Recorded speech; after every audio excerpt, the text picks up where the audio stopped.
السلام عليكم ورحمة الله وبركاته. ازيكم يا حبايب قلبي؟ عاملين ايه؟ يا رب تكونوا بخير ان شاء الله. النهارده نعمل مع بعض الكشري الحلة واحدة، ولا هندهول الدنيا ولا اي حاجة، وداعا كده للحلال الكتير. اول حاجة اجيب كده حلة على النار واحط فيهم كده حبة زيت وحبة شعرية، يعني كده معايا كده حوالي ربع كيلو من الشعرية. هدني كده هحمر فيه لحد ما يتحمر معايا. انا معايا كده من كل حاجة ربع كيلو. احنا عملنا مع بعض قبل كده الكشري، عمالة من كل حاجة ربع كيلو رز، ربع كيلو شعرية، عدس، من كل حاجة ربع كيلو. انا بعمل الحلة بتاعت الكشري بنقعد فيها يومين ناكلها.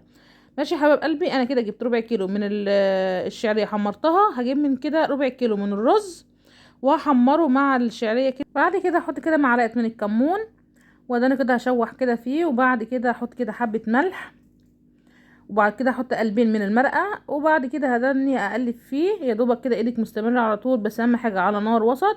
في نفس الوقت كده انا كده جايبه ربع كيلو من العدس، انا نقعته كده مده ساعتين، نقع العدس لمده ساعتين، وبعد كده اصفيه وهشوحه مع الرز والشعريه زي ما انتم شايفين كده. وبعد كده هجيب ربع كيلو من المكرونه، يا دوبك بس كده هقلبها تقلبتين، مش هنحمر، هتقلبتين كده. وبعد كده هقوم جايبه المكرونه الاسباجيتي برضو ربع كيلو. في نفس الوقت انا غاليه كده ميه، وفي نفس الوقت خلاص بقى تمام معايا كده.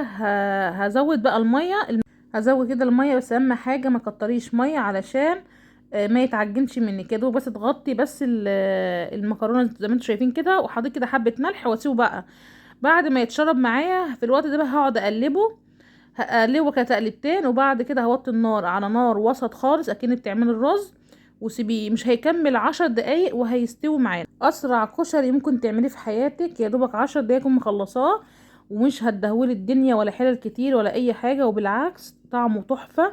يا دوبك بس كده هتقلبيه تقلبتين وخلاص كده بقى استوى معانا زي ما انتم شايفين مفلفل ازاي. خلاص كده يا حبايب قلبي استوى معانا، هقدمه وهغرف وهرجع لكم بعد ما اغرف كده. زي ما انتم شايفين كده يا حبايب قلبي، ده الشكل النهائي.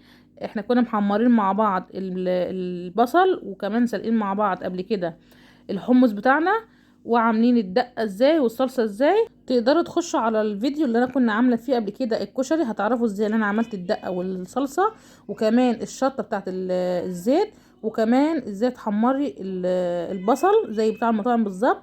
ان شاء الله هيعجبكم. ما تنسوش يا حبيب قلبي لو عجبكم الكشري بتاعي، اللي ما اشتركش في القناه يشترك وفعلوا الجرس علشان يوصلك كل جديد، ودوسي كده على علامه الكل علشان يوصلك كل فيديوهاتي ان شاء الله.